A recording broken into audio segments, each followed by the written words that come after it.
네, 저희 오늘 시황 금요일의 남자 미래에셋증권 판교 이상원 선임매니저님 나와 계십니다. 안녕하십니까? 안녕하십니까? 안녕하십니까? 장 좋아지면 노래한다고 하신 거 기억하십니까? 예, 근데 많이 좋아졌으면 좋겠어요. 아, 많이요? 어설프게 좋아지면 재미가 없으니까. 그러면 이제 와서 많이 올라가야지 부른다고 좀 이렇게 번복하시겠습니까? 아니 뭐 또 원한다면 해야죠. 하는데 예, 좀 분위기가 좋았으면 좋겠다. 뭐 그런 거죠. 그렇습니다. 예. 저나 뭐 우리 다 세 분 다 네네. 뭔가 장이 올라가는 거 기원하기 때문에 노래하시고 저는 욕 먹고 뭐 하시겠습니까? 전 춤을 추겠습니다. 춤까지요? 네, 약속했습니다. 네, 전 춤을 추겠습니다. 요거 쇼츠를 만들면 되게 좋을 것 같습니다. 네. 할 거니까 여러분들 글로벌 꼭 같이 보시면 좋을 것 같습니다. 예. 오늘 시장 뉴스 금요일이고 또 연휴 앞두고 투자자분들이 많이들 좀 주말 마음 편하게 보내길 원하실 텐데 시황 아주 깔끔하게 정리 한번 부탁드리겠습니다. 예, 이번 주는 이제 전일 시황은 제가 뒤로 미뤘어요. 그러니까 이번 주는 왜 그러냐면 이 모든 과정이 이제 결국 다음 주에 있을 이제 인플레이션으로 귀결이 될 거잖아요. 저는 여기가 이제 이게 지지선이 될지 아니면 이걸 뚫고 내려가는 변곡점이 될지 아니면 위로 올라가는 변곡점이 될지 중요한 시기라고 생각하고요. 그리고 지금 내용이 뉴스들이 너무 많이 지금 충격적인 내용들이 많이 나와서 순서대로 시간의 흐름대로 보는 게 좋을 것 같아서 이번 주는 시황을 순서대로 얘기를 해드리려고 합니다. 네, 뭐 어쨌든 장이 지금 거의 스머프 마을인 것 같아요. 온통 파랗게 질려 있잖아요. 스머프 마을. 네, 파파 스머프는 안 보여요. 어디로 가셨는지 아마 다음 주에는 오늘 밤이라도 파파 스머프가 돌아왔으면 하는 마음에서 시작하도록 하겠습니다. 네. 문제의 시작은 영국 신임 총리가 대규모 감세안을 들고 왔죠. 그러면서 이제 많은 문제들이 생기기 시작을 했는데요. 근데 저는 이 영국 총리가 경기를 부양하겠다, 대규모 감세안을 들고 나오고 경기를 부양책을 쓰는 거에 대해서 저는 일견 이해가 가요.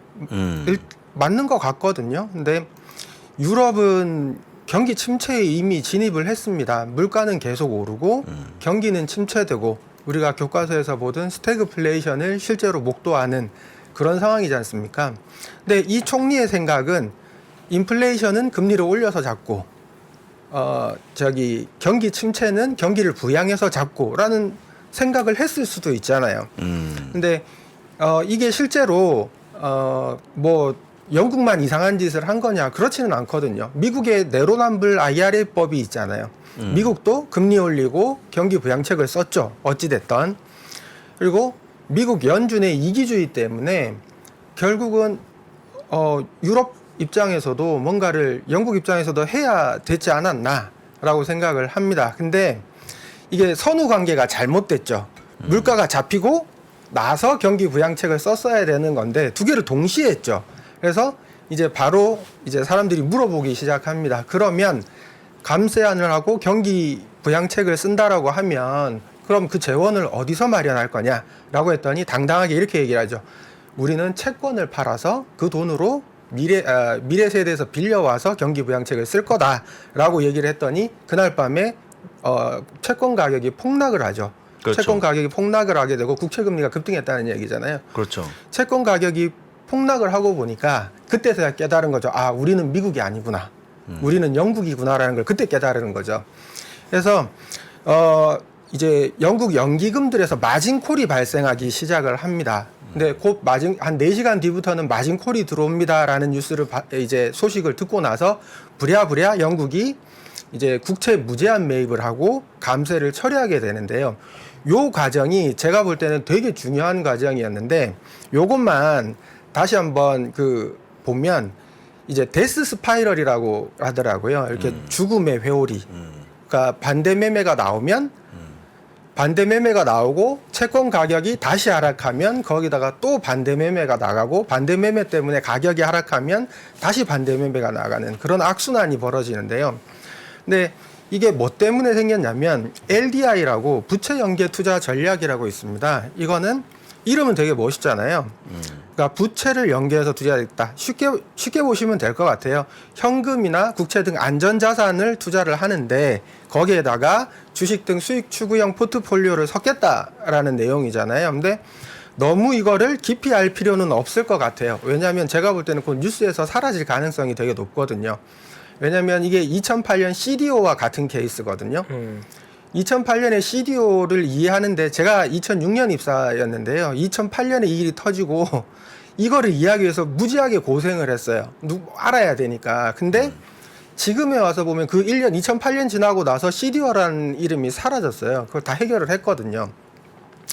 LDI도 지금 발생한 문제와 같은 이런 문제들은 우리가 이번 기회에 큰 윤곽은 알아야 되겠지만 너무 구체적으로 팔 필요는 없을 것 같아요. 그래서 이 전략의 문제점만 한번 먼저 보면요. 2008년 금리 하락기에 탄생을 했거든요. 그러면 14년간 한 번도 급격한 금리 인상기를 겪어본 적이 없습니다.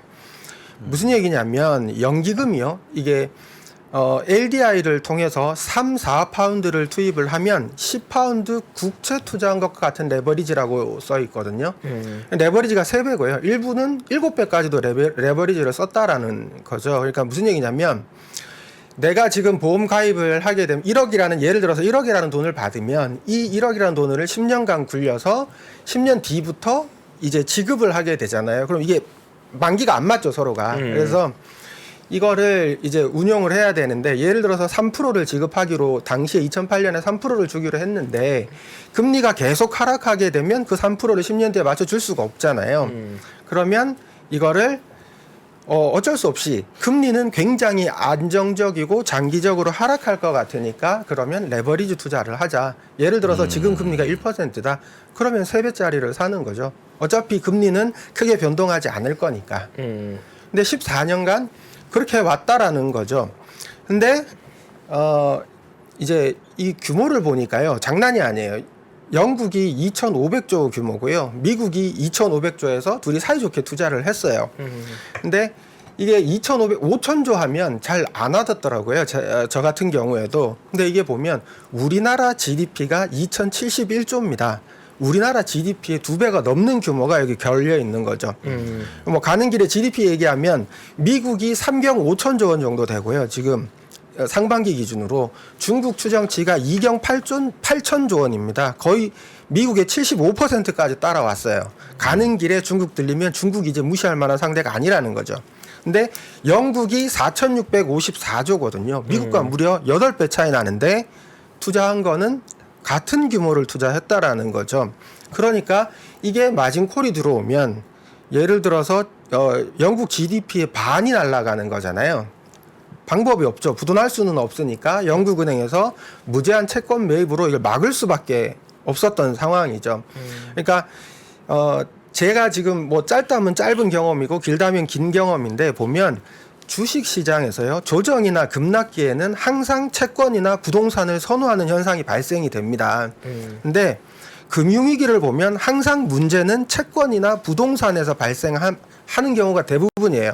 항상 안전자산이라고 불리는 것들에서 이른바 구조화, 레버리지 이런 종류의 일이 시스템 리스크를 만들거든요. 지금 우리가 제일 무서운 게 과연 시스템 리스크가 올 거냐 안 올 거냐 이게 지금 현재 제일 무서운 상황인데 이게 의외로 주식시장에서는 제가 볼 때는 발생하기가 힘들고 오히려 채권이나 부동산에서 발생할 가능성이 높다. 저는 그렇게 생각이 됩니다. 다시 얘기를 이제 돌아와 보면요. 이제 요거까지 영국은행이 국채를 무제한 매입하고 감세를 철회한 다음 날 호주가 갑자기 금리를 0.25% 인상하겠다고 얘기를 하거든요. 근데 예상이 0.5였어요. 시장이 그렇죠. 깜짝 놀랍니다. 네. 아니 호주가 저는 어떤 느낌을 받았냐면 이게 탄광 속의 카나리아 같다라는 생각이 들었어요. 왜냐하면 호주가 미국보다도 먼저 금리 인상을 했거든요.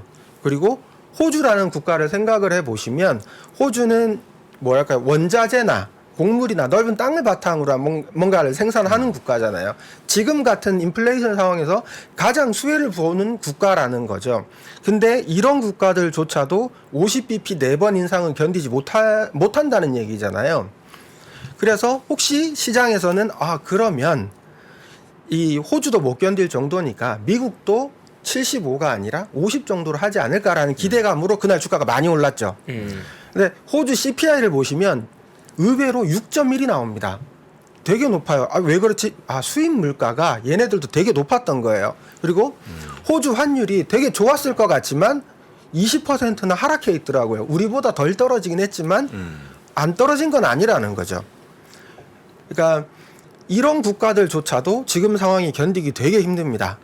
그리고 그 다음 날 ISM 제조 고용 지수가 발표되는데 시장 예상이 52.2였는데 실제로는 48.7이 나오면서 시장이 아주 크게 환호를 했죠. 이날 많이 올랐죠. 그러고 나서 이제 오펙 플러스의 배신이 이제 그저께 있었습니다. 200만 배럴 감산 합의 이 뉴스 이제 이런 게 있을 것 같다라는 뉴스가 나오는 그 순간부터 동시효과부터 1% 정도 하락을 했었는데요. 실제로는 이제 이 발표하고 나서 200만 배럴 감산 합의하고 나서 우리는 유가 90달러 이상을 원한다라는 발표 나올 때 시장이 2% 이상 하락을 했었죠. 물론 다 채워 올리긴 했었습니다만 저는 이렇게 생각해요. 200만 배럴 감산 이제 뭐 시장에서는 이게 뭐 실제로는 60만 배럴 감소하는 걸 거다. 뭐 80만 배럴이다. 100만 배럴이다. 뭐 여러 가지 얘기들이 많은데 중요한 거는 뒤에 멘트였던 것 같아요. 오펙 플러스는 유가 90달러 이상을 원한다 이거죠. 바이든이 화가 많이 났겠죠. 아니 당장 내가 11월 초에 선거를 해야 되는데 이것들이 러시아랑 손잡고 내 뒤통수를 치네라는 분노가 있을 거잖아요. 근데 신규 실업수당 청구 건수 증가율을 보면 그 다음날 21만 9천 건이 나왔죠. 그리고 오늘 밤에 이제 실업률 9시 30분에 실업률이 발표될 텐데요. 예, 그러네요. 얼마 안 남았습니다. 예, 굉장히 두렵습니다. 실업률이. 떨고 있니? 지금 많이 떨고 있고요. 그래서 네. 제가 안 떨기 위해서 네. 요즘 보는 자료랑 제가 만들어서 쓰는 자료를 하나 보여드리려고 합니다. 네. 이게 제가 이제 저번에 소개해드렸던 그 교수님 있잖아요. 그 교수님이 과거 후행 지표를 보지 말고 선행 지표를 보다 시장을 기반으로 한 선행 지표를 봐라라는 말씀을 하시는 거에서 큰 감명을 받아서 저는 요즘 후행 지표들 말고 선행 지표를 시장 기반으로 하는 선행 지표를 보려고 노력을 많이 하거든요. GDP 나우 이제 애틀랜타 연준에서 10월 7일자 오늘 아침에 제가 조회를 해봤어요. 그랬더니 이게 좀 이해가 안 되는데 2.7% 갑자기 3분기가 2.7%가 성장할 거래요. 지금 데이터를 입력해서 추정을 하면 2.7% 성장을 할 거다. 최근에 시장이 조금 빠지다가 이제 환호를 했던 게 이것 때문이 아닐까. 성장에 대해서 조금 초점이 옮겨가면서 시장이 좀 나아진 거 아닐까라는 생각이 좀 들더라고요. 근데 어떻게 불과 일주일 만에 0.3에서 2.7까지 예측이 변동이 있을 수 있을까? 예, 그건 좀 의문이긴 합니다만 시장을 기반으로 하면 이렇다라는 거죠. 그래서 너무 슬퍼하지 말자. 잘하면 2.7도 나올 수 있다라는 점이고요.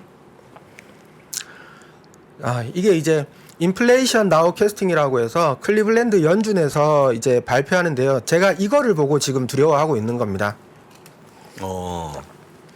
지금 보시면 8월 CPI가 8.3이었는데요. 헤드라인 CPI는 이제 이 연준에서 추정하기로는 8.2 정도 나올 것 같다라고 얘기를 했고요. 10월에는 8.04로 8.3, 8.2, 8.04 떨어지는 게 보이죠.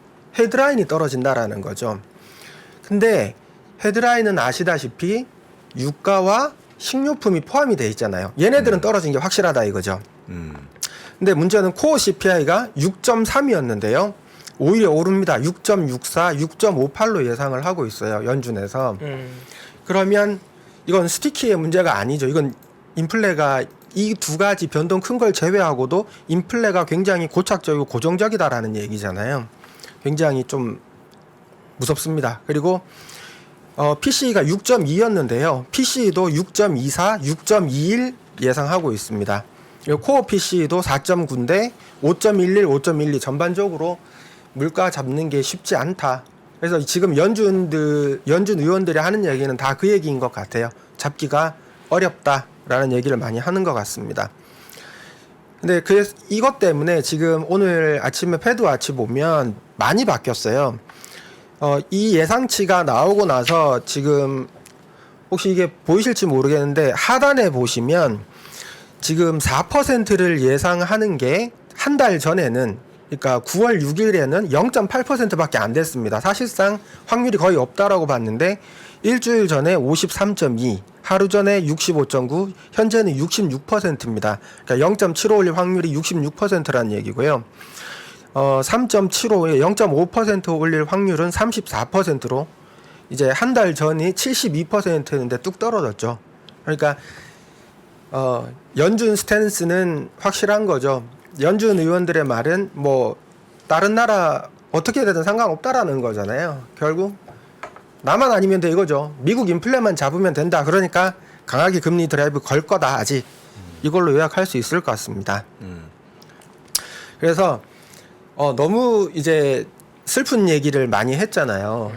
이제 너무 슬픈 얘기를 하다 보니까 제가 정말 이럴까 생각을 해서 제가 이제 되게 존경하는 다모다란 교수님 이제 블로그에서 이렇게 이리저리 보다 보니까 이런 말을 써놓으셨어요. 금리는 연준이 결정하는 것이 아니라 기대 인플레이션이 정한다.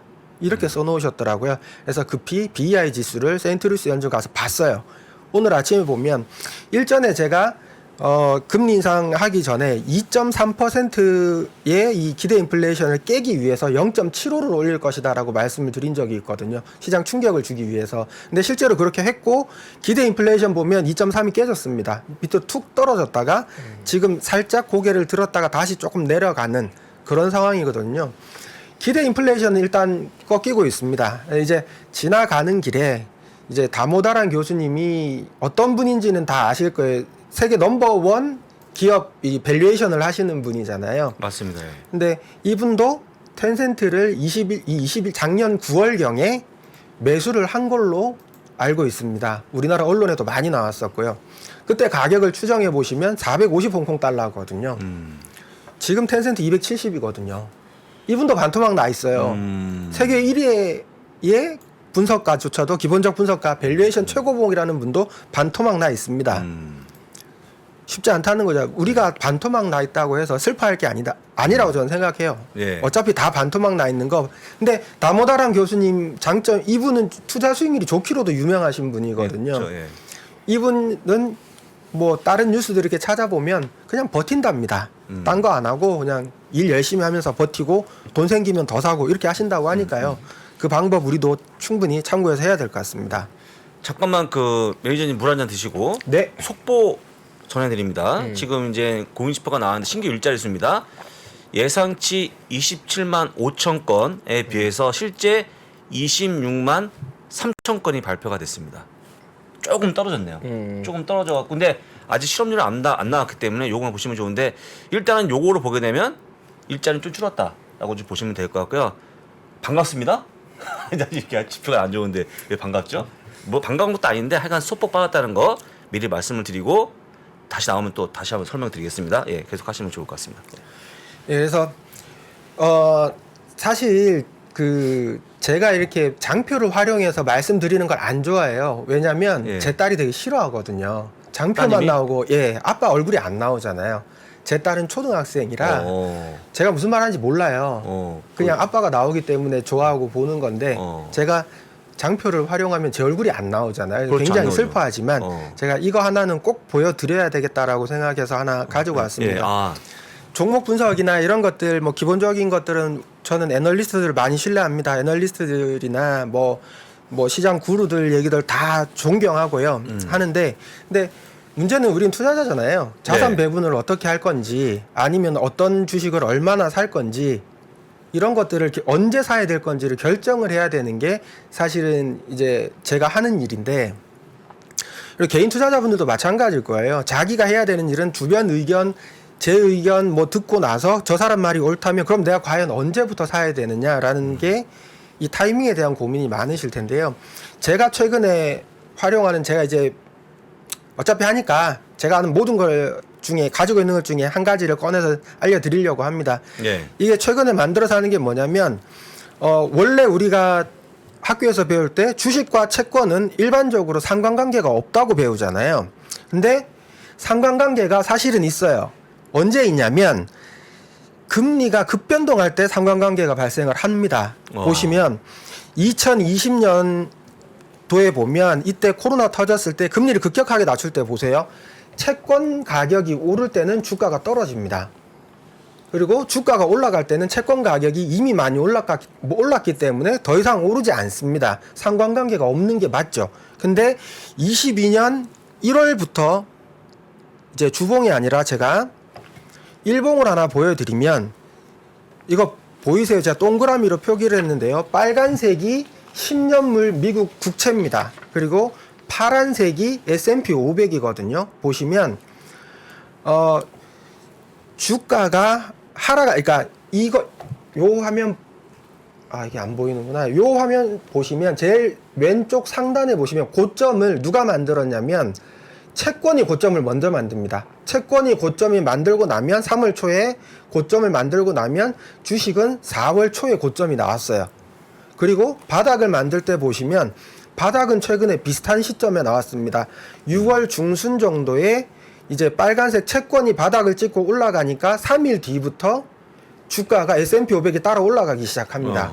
그리고 지금 8월에 보시면 채권이 고점 찍고 하락하니까 주가가 며칠 더 오르긴 했지만 S&P 500이 그때부터 따라서 하락하거든요. 제가 지금 왜 지금 변곡점이라고 얘기를 하냐면 이제 일봉 아까 그 화면을 확대시켜서 보면 어떻게 되냐면요. 화살표가 4개를 제가 그려놨는데 왼쪽 첫 번째 화살표 보시면 국채 빨간색 국채가 급락하면서 고점을 찍고 나면 그로부터 한두 주 뒤에 S&P 500이 정확하게 고점을 찍고 내려오기 시작합니다.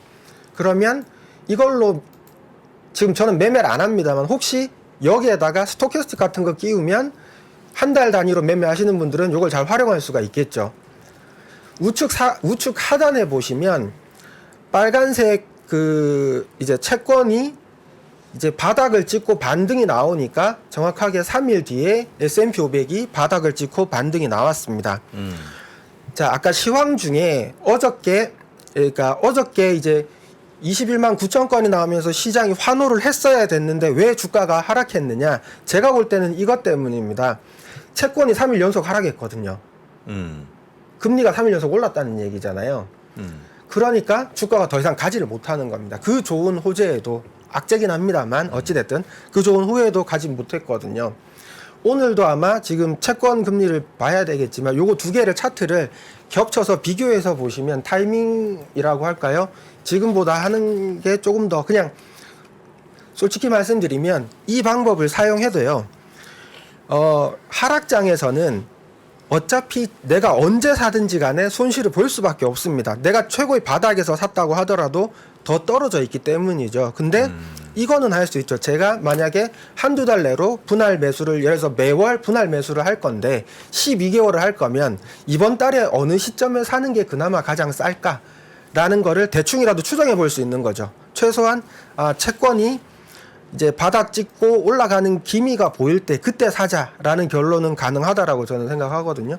그러니까 이런 식으로 충분히 활용할 수가 있으니까요. 너무 기술적 분석이라고 해서 너무 위험한 거 아니냐라고 생각할 수도 있지만 그것보다는 기본적 분석의 어떤 보조 지표로서는 충분히 활용할 수 있다라고 저는 생각을 합니다. 네, 평소에 기술적 분석을 많이 활용하는 편이신가요? 예, 많이 합니다. 네, 기술을 아시네요, 저분이. 네. 기술 아시는 분. 기술이 뛰어나시네요. 기술 뛰어난 분입니다. 근데 말씀하신 것처럼 혹시 이제 국채 수익률을 궁금하시면 지금 올라가는 그런 상황입니다. 전부 올라가고 있고 쉽게 얘기하면 이제 고용지표는 아까 보이는 것처럼 신규 일자리는 그런데 실업률이 예상치 3.7% 대비해서 3.5%가 나왔어요. 좋은 거죠. 좋은 거 아닙니까? 네. 하다 보니까 다시 금리 인상에 대한 그 조금 강해지는 그런 모습 보여주면서 달러 올라가고 국채 수익률 같이 올라가면서 약간 장이 약간 빠집니다. 그래서 진짜 만만치 않습니다. 고용지표가. 네, 쉽지 않습니다. 너무 좋아. 거의 완전 고용이기 때문에 진짜 두려웠던 게 맞는 것 같습니다. 3.5%는 거의 완전 고용 아니겠습니까? 실업률이. 그러니까 거의 완전 고용이 보통 4% 얘기하니까요. 예, 그 훨씬. 밑으로 너무 많이 밑으로 내려가기 때문에 떠신 게 맞네요. 떠신 게 맞아요. 안 떨고 싶습니다. 근데 이미 나왔기 때문에 떨어야 됩니다. 이제부터. 이럴 때는 또 우리는 희망 회로를 돌려야죠. 행복 회로를 돌려서 예. 제가 오늘 또 뭘 돌리니까 어떻게 돌릴까 오늘요? 오늘요? 오늘. 오늘 당장은 아마 돌리기 힘들 것 같고요. 돌립니까, 오늘 또? 힘들어 괴로워하다가 집에 자다가? 가서 이제 또 다음 주를 또 찾아봐야죠. 어떻게 2방골 하시겠습니까? 2방골?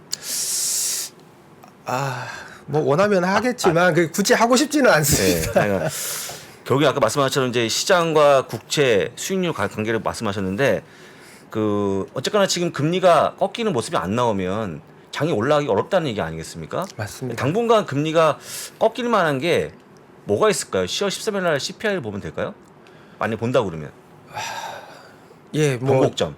변곡점으로 잡으려면 예. 제가 볼 때는 그냥 일단은 경기가 확실하게 침체되는 신호가 뭔가 나오던지, 그러니까 침체. 주간 실업수당 청구 건수가 어쨌든 주간으로 나오잖아요. 그게 확실하게 나쁘게 나오던지, 아니면 경기가 확실하게 침체되는 모습이 보이던지, 아니면 뭐 뭔가가 있어야 될 것 같은데요.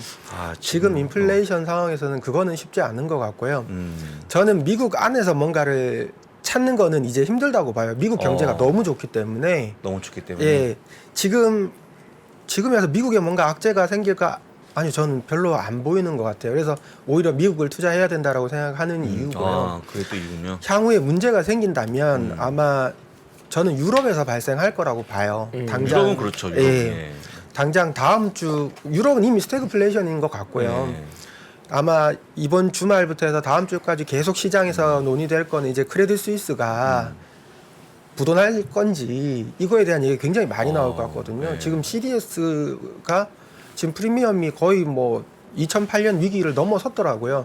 훨씬 더 많이 나와 있어서 근데 뭐 불안하죠. 불안한데 오히려 이런 게 더 나와 버리면 물론 연준은 또 그렇게 얘기할 겁니다. 나만 아니면 돼 이러면서 그거는 미국이고 우리 연준은 미국만 걱정하면 돼. 유럽이야 뭐 지들이 알아서 하겠지라고 하면 할 말은 없지만 근데 레이건 때도 그랬잖아요. 동맹을 버리고 뭘 할 수 있겠습니까? 동맹을 결국 끼고 가야 되는데 그러려면 결과적으로 또 환율을 안정시킬 를 해줘야 되는 거고 환율이 안정이 돼야 뭐 금리를 안정시키든지 뭘 할 거잖아요. 할 수 있는 뭔가를 만들어 줄 거다. 그래서 오히려 다음부터는 유럽에 문제가 뭔가 생기면 미국이 적극적으로 뭔가를 하게 될 텐데 그게 뭔지가 저는 오히려 궁금하고요. 미국 지표들 가지고 뭐 뭔가 문제가 생길까 저는 안 생길 것 같아요. 그러면 뭐 시간 관계상 네. 전쟁 얘기만 하고 좀 마무리해 보겠습니다. 예. 그 전쟁 얘기 오늘도 오늘 내내 보니까 지금 핵전쟁 얘기가 많이 나오더라고요. 그렇습니다. 예. 예, 그래서 그냥 제가 뭐 전쟁 전문가도 아니고 역사학자도 아니기 때문에 그냥 제가 상식적인 수준에서 예, 어떻게 될까를 한번 고민을 해서 한번 가지고 왔어요. 근데 일단 뭐 시간이 혹시 없을지도 모르니까 결론부터 먼저 말씀을 드리면 미국이 되었던 중국이 되었던 전쟁으로 인한 득이 실보다 많습니다. 그리고 둘 다 핵 사용은 원치 않아요. 이거는 기본 베이스로 깔고 가야 될 것 같아요. 물론 푸틴이 지금 궁지에 몰려서 그냥 에라 모르겠다고 버튼을 눌러버릴 수도 있겠죠. 그거는 어쩔 수 없는 거고요. 그거는 뭐 푸틴 마음이니까 우리가 알 수 없지만 미국과 중국 입장에서 보면 그렇게 힘들다라는 거죠. 자, 미국의 득을 보면요.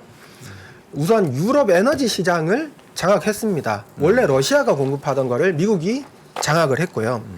그리고 미국이 이제 에너지 순수출국으로 바뀌었죠.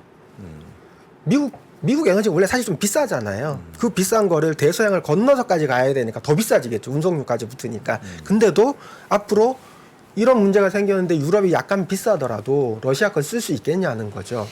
저는 못 쓸 거라고 보고요. 그래서 글로벌 에너지 시장 점유율이 더 높아지고 있고 그리고 달러 패권이 강화되고 있습니다. 당장 지금 달러 가격 오르는 거 보면 알지 않습니까? 그리고 인플레로 금리 인상이 가능했었기 때문에 달러 패권을 강화시켰고요. 그리고 동맹국을 결집시켰습니다. 지금 뭐 과거에는 뭐 다자주의, 다극 뭐 이런 얘기했지만 결과적으로 미국 밑에 달러 밑으로 다 결집하고 있는 거잖아요.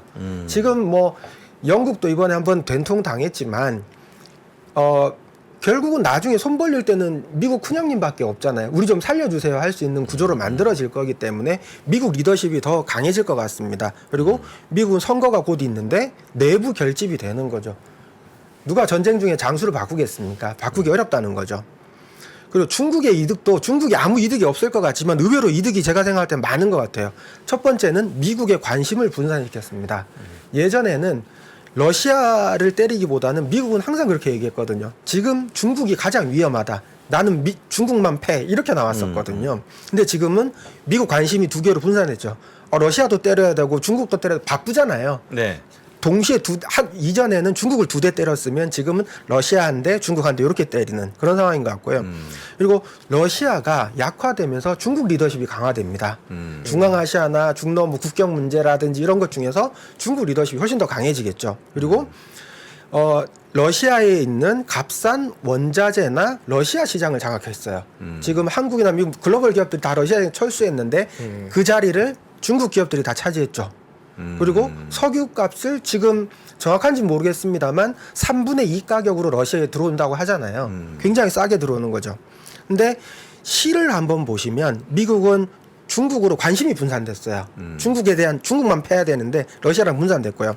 만약에 핵전쟁이 발생하면 한국, 일본 등 동맹국이 핵무장하겠다고 들고 나올 수 있죠. 이거 굉장히 골치 아프잖아요. 핵무장하면 내 말 안 들을 거 아니에요. 미국 입장에서는. 똑같은 일이 중국에도 벌어집니다. 핵전쟁이 발생하면 한국, 일본 등 주변국이 핵무장을 허용하게 될 거거든요. 그러면 턱 밑에 칼이 들어오잖아요. 이건 싫을 거고요.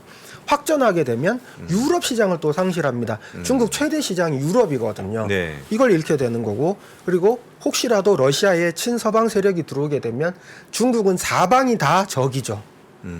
예, 대만, 한국, 일본, 미국, 러시아까지 적이 되면 고립이 되잖아요. 이건 원치 않을 거다라는 거죠. 그러니까 미국도 득이 많지만 전쟁이 이 정도 수준에서 길어지길 원하는 거지 크게 핵전쟁을 원치는 않을 거다. 중국도 마찬가지로 러시아가 적당히 힘이 빠진 상태에서 합의하고 물러서는 걸 원하는 거지 뭐 누가 이기거나 지거나 하는 승패를 원치는 않을 거다라고 저는 생각합니다. 그래서 핵전쟁은 가능성이 푸틴을 제외하면 없다라고 저는 생각합니다. 없다. 예. 예. 시간이 많이 흘러서 일단 보내드려야 되는데 어쨌거나 이제 전쟁은 조금 저희가 좀 걱정을 덜 할까요? 그러면? 어차피 안 하셔도 됩니다. 그리고 미국 투자자분들은 대부분 달러를 가지고 있지 않습니까? 그렇죠. 전쟁이 나는 순간 주식을 빨리 팔아가지고요. 그냥 달러로 들고 있으면 그렇죠. 그때 달러가 뭐 1,000원, 2,000원이겠어요? 핵전쟁인데 10,000원 돼 있을지 누가 압니까? 그런 아니, 근데 상황에서는. 뭐 살아야지 뭐 10,000원대도 20,000원 그러니까 뭐 돈을 쓰잖아요. 극단적인 상황이라는 극단적으로. 거죠. 10,000원이 되든 뭐 어쨌든 그 돈 못 써요. 핵전쟁 나면. 네, 그렇습니다. 지금부터 연휴니까요. 네네. 푹 쉬시고 그다음에 네네. 다음 주 금요일이죠? 네, 다음 주 금요일입니다. 그날 또 뵙도록 하겠습니다. 예. 네, 고맙습니다. 예, 고맙습니다. 네, 감사합니다. 시황 잘 들었습니다. 네, 저희 시황 잘 정리해 봤고요. 이어진 2부에서는 저희 하나증권의 김규환 연구원님과 중국 시장 좀 깊게 파보겠습니다. 저희 잠시 광고 보고 바로 돌아오겠습니다. 최근에 이제 매크로 경제 환경에서 가장 많이 나오는 얘기가 이제 인플레이션이죠. 이 매크로 경제라는 게 우리 일상생활에서나 아니면 투자에서나 굉장히 큰 영향을 주는 게 맞는 것 같습니다. 매크로 경제에서 가장 중요한 게 금리, 환율, 물가 이런 거거든요. 금리가 높을 때 유리한 기업이 있고 금리가 낮을 때 유리한 기업이 있을 겁니다.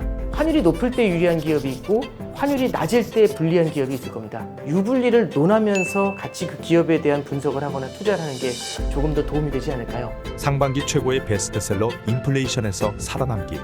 지금 서점에서 확인하세요.